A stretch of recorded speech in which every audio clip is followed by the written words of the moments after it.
கிறிஸ்துவுக்குள் பிரியமானவர்களே, இந்த ஆசீர்வதிக்கப்பட்ட மே மாதம் இறுதி நாள் 31ஆம் நாளிலும் தினம் ஒரு இறைவாக்கின் வழியாக உங்கள் ஒவ்வொருவரையும் சந்திப்பதில் மிக்க மகிழ்ச்சி. இன்று கூட நாம் தியானிக்க இருக்கிற வார்த்தை மார்க் நற்செய்தி 10ஆம் அதிகாரம் 44ஆம் வசனம்.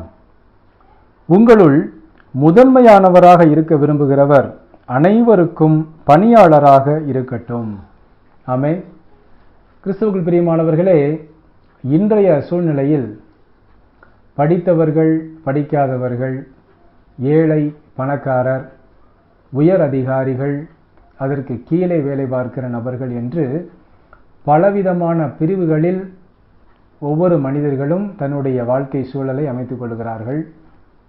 ஒரு குடும்பத்தில் ஒரு பெற்றோருக்கு 2 பிள்ளைகள் இருக்காங்கன்னா, ஒருவர் சில சூழ்நிலைகள் நிமித்தமாக படிக்க முடியாமல் போயிருக்கலாம். இன்னொருவர் நன்றாக படித்து நல்ல ஒரு வேலையில் இருக்கலாம். இது போன்ற சூழ்நிலைகள் இருக்கும் பொழுது நம்மை அறியாமலேயே நமக்குள் ஒரு மேட்டிமை, ஒரு ஈகோ, பிரஸ்டீஜ் என்று அனைத்தும் நான் தான் முடிவெடுக்க வேண்டும், நான் சொல்கிறபடிதான் எல்லோரும் நடக்க வேண்டும், நான் எடுக்கிற முடிவே இறுதியான முடிவு என்கிற ஒரு நிலைக்கு வந்து விடுகிறார்கள். ஆம் கிறிஸ்தவர்கள் பிரியமானவர்களே, இயேசு மகாராஜா நம்மை பார்த்து சொல்லுகிறார், உங்களில் முதன்மையானவராக, தலைவராக, எல்லாருக்கும் மேலாக இருக்க விரும்புகிறவர் அனைவருக்கும் பணியாளராக இருக்க வேண்டும் என்று. அதுதான் தாழ்ச்சி.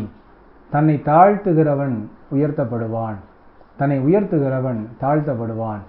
ஆம் கிறிஸ்தவர்கள் பிரியமானவர்களே, இன்றைக்கு நான் இந்த நிலையில் இருக்கிறேன் என்றால் அதற்கு என்னை படைத்த என் ஆண்டவராகிய இயேசு கிறிஸ்து தான் காரணம், இதற்கு நான் காரணமே அல்ல என்கிற ஒரு தாழ்ச்சி முதலாவதாக நம் உள்ளத்திலே வர வேண்டும்.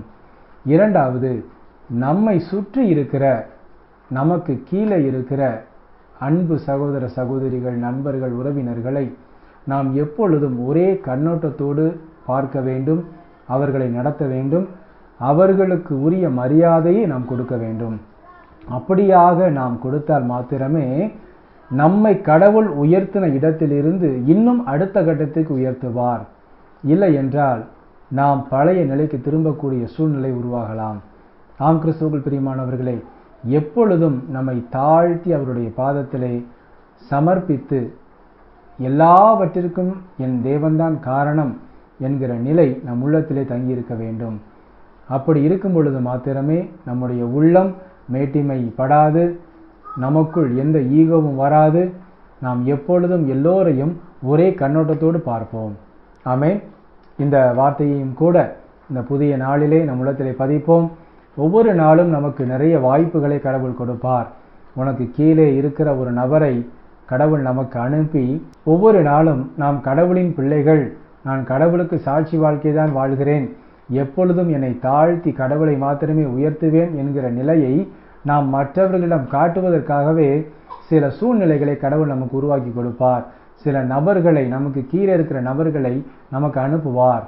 அந்த நேரத்திலே நாம் எப்பொழுதும் தாழ்ச்சியோடு அவர்களிடம் நடக்கும் பொழுது அதற்குரிய பலனை நமக்கு இரட்டிப்பாக கொடுத்து ஆசீர்வதிப்பார். ஆமேன். நாம் ஜெபிப்போமா? அன்புள்ள இயேசு மகாராஜாவே, எங்கள் அன்பு தகப்பனே, இந்த ஆசீர்வதிக்கப்பட்ட புதிய நாளுக்காக உமக்கு கோடான கோடி நன்றி அப்பா. இந்த நாளிலும் நாங்கள் பெற்றுக்கொண்ட இந்த வார்த்தையின்படியாகவே எப்பொழுதும் எங்களை தாழ்த்தும் திருச்சமூகத்தில் அர்ப்பணிக்கிறோம் சுவாமி. இன்றும் தன்னுடைய பிறந்த நாள் மற்றும் திருமண நாளை கொண்டாடும் ஒரு பிள்ளைகள் ஒவ்வொருவரையும் தகப்பன் நிறைவாய் ஆசீர்வதித்து எல்லா நன்மைகளினாலும் நிரப்பிட அர்ப்பணித்து ஜெபிக்கிறோம். இயேசு கிறிஸ்துவின் இனிய நாமத்திலே ஜெபிக்கிறோம் எங்கள் ஜீவனுள்ள நல்ல பிதாவே, ஆமேன்.